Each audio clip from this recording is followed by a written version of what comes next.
A prescrição disciplinar na Polícia Militar de Minas Gerais e no Corpo Bombeiro Militar de Minas Gerais mudou, e é um ponto que ainda gera divergência.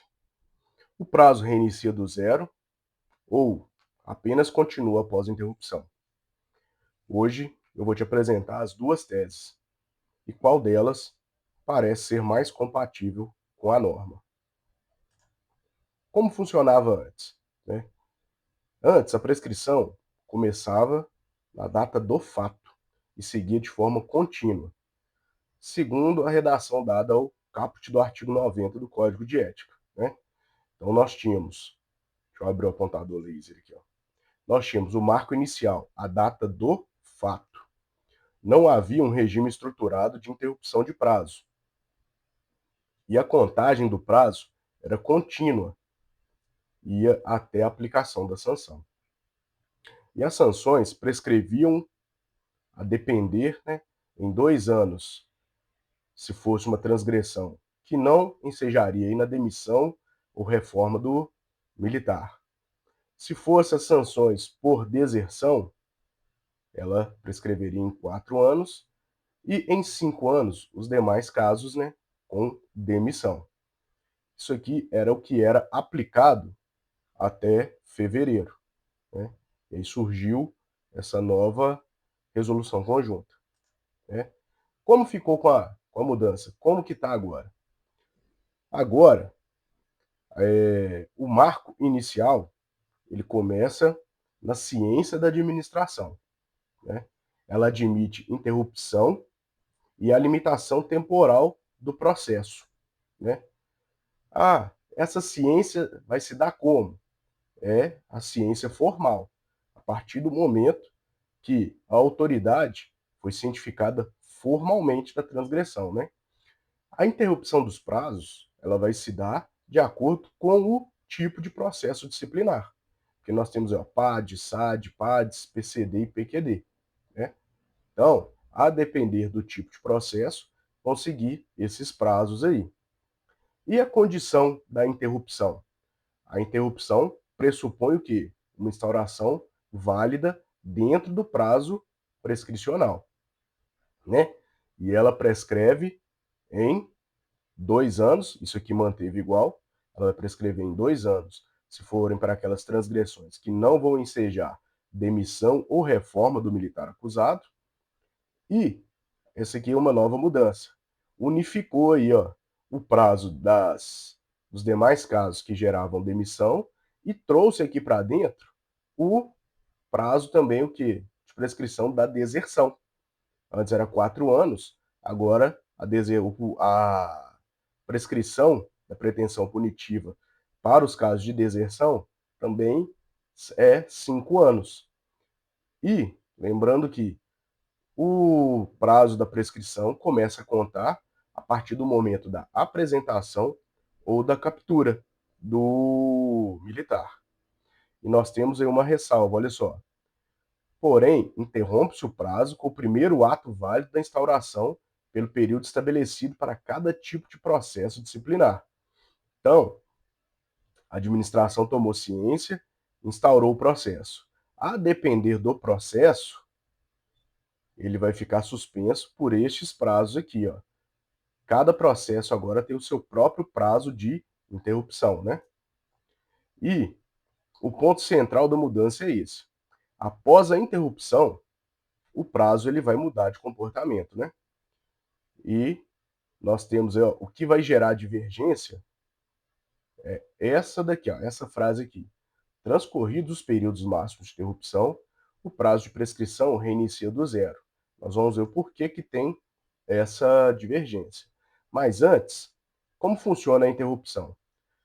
A norma ela veio estabelecendo que a instauração válida interrompe o prazo. Cada procedimento tem um limite máximo de duração e, após esse prazo, a prescrição volta a correr nos termos da nova sistemática. Beleza? Olha só, a instauração foi válida? Foi instaurado pela autoridade competente, aquela que detinha o poder disciplinar nos termos do artigo 45? Beleza. Cada procedimento tem um limite máximo de duração lá da interrupção, do prazo, como a gente viu no último slide ali. 128, 98, 75 e 61 dias para cada processo, né? E após decorrido esse prazo, a prescrição volta a correr nos termos da nova sistemática. E aqui é que vai vir a nossa divergência. A primeira tese, ela entende o quê? Que a interpretação dela, que a interrupção apenas suspende o prazo, ou seja, o prazo vai continuar de onde parou, o tempo anterior ele vai continuar válido, né? E ao final do processo, o prazo apenas retoma, né? Quais são os argumentos dessa tese? Ela tem uma interpretação que mais favorável ao militar transgressor, né?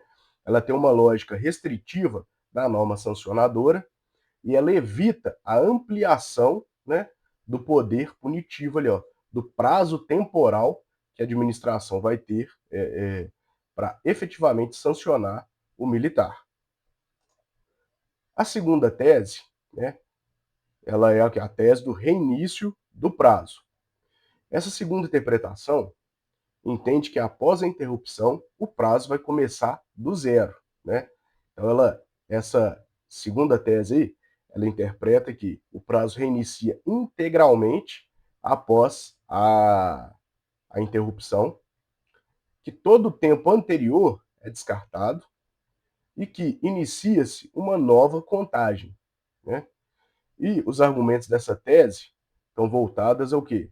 Para a expressão que colocaram na redação do artigo 509. Volta a fluir por inteiro também a expressão reinicia-se a contagem. E aqui, ó, a estrutura da norma, né, um prazo máximo, mais o reinício, e ela buscou o quê? Um alinhamento com o entendimento do Tribunal de Justiça Militar. Vamos lá, deixa eu te dar um exemplo para você entender. Vamos supor que o militar praticou uma transgressão no dia 1º de janeiro. Beleza. A administração veio a tomar ciência no dia 1º de fevereiro. Então, de acordo com a nova redação aí dos artigos 508 e 509, a partir do momento da ciência formal da administração, começa a contar o prazo prescricional.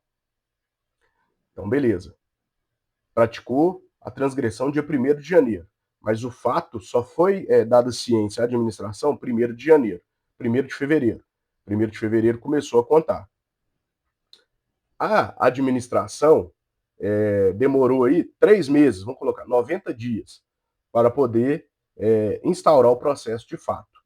Beleza? A partir do momento da instauração do processo, o prazo vai ser interrompido de acordo com a natureza do processo. Se for PAD, vai ser 128, se for SAD, 98 e segue relação. Onde que entra a divergência?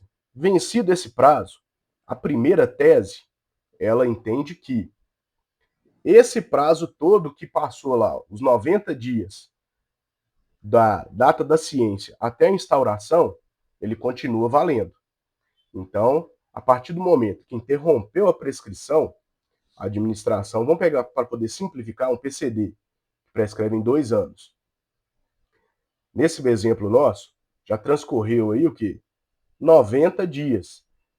Em tese, a administração teria, então, 1 ano e 9 meses para poder o quê? Efetivar a sanção disciplinar desse militar. Isso de acordo com a primeira tese. De acordo com a segunda tese, que defende o reinício do prazo, esse mesmo exemplo transcorreu 90 dias até a instauração. Instaurou, suspendeu o prazo.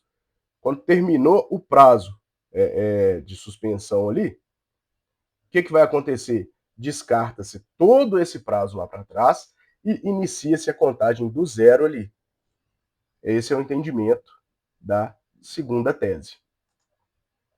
Qual que é a interpretação que prevalece? Olha, as duas teses são defensáveis, né? A primeira, ela faz uma leitura mais garantista, né? Enquanto a segunda faz uma leitura teleológica e mais literal. né? A interpretação do reinício integral, ela parece mais compatível com a redação da norma, com a finalidade da alteração, com a sistemática adotada e com a decisão lá do TJMMG. Mas ainda assim, trata-se de um tema em construção, né? A consolidação de qual entendimento vai prevalecer depende do posicionamento institucional aí das instituições militares aí do Estado, beleza? E uma coisa que a gente tem que tomar ciência enquanto tomar ciência não, tomar cuidado enquanto esse posicionamento aí não esse posicionamento institucional aí não é adotado. Dependendo da tese adotada, a mesma situação ela pode estar prescrita ou não lá no momento da sanção. Isso é uma questão de matemática, né? Então, aqui, ó, os pontos de atenção que nós temos que ter. A instauração nula não interrompe o prazo prescricional. Exemplo que eu dei, ó, a autoridade que instaurou, ela era incompetente para o ato. Nós temos aí um risco probatório, porque isso aqui foi levantado por um dos desembargadores quando estavam lá explicando seus votos para a mudança aí da súmula 1 e súmula 3 do Tribunal de Justiça Militar, né? Ele trouxe lá falando que a definição da data da ciência por parte da autoridade, ela pode ser objeto de controvérsia, né? Quando que vai ser esse marco aí? Vai ser, a autoridade tomou conhecimento que alguém falou, ou vai ser a partir do momento em que a notícia chega formalmente ali para a administração militar, né? Ainda vamos ter alguns debates em cima disso aí. E, a depender da tese adotada, irá mudar o cálculo da prescrição. Então, isso aí nós temos que tomar muito cuidado, beleza? Concluindo, gente, nós temos então que, na prática, essa divergência ela não é apenas teórica, ela muda completamente o cálculo da prescrição, né? Então, olha só, mudou o quê? A lógica da prescrição disciplinar, nós temos aí uma divergência quanto a essa retomada do prazo, e agora a gente já sabe que a interpretação da norma ela vai impactar diretamente no resultado, né? Então, por isso, o mais importante é identificar a lógica adotada e aplicar ela de forma consistente e acompanhar o posicionamento institucional que vier a ser consolidado aí pelas instituições militares aí do Estado de Minas Gerais, beleza? Gente, muito obrigado. Sou o professor Fábio Gerem. Até a próxima.